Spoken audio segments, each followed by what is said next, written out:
Kiss tatay, dali. Lambing. Dali. May sinusumpit yung anak ko, nasa taas ng puno siya, nasa baba, nakaupo lang siya. Kiss ha, kiss tatay. Kiss. Nilaglag sa kanya yung kawayan, Lambing. ginawa naman niya, kinuha niya, hinataw niya yung anak ko habang nasa puno. Eh paano kung nalaglag yung anak ko? Mansyado. Ano? Medyo Ini. may katwiran si Nanay Wilma Magal. Kiss na yun.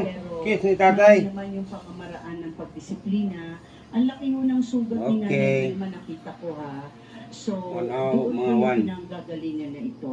Bago tayo magpatuloy, Okay. kausapin muna Isa, natin isa. si Dr. Camille, no? Ano po ang tingin sa Nanay? inyo sa mental health ng ating Yun naman.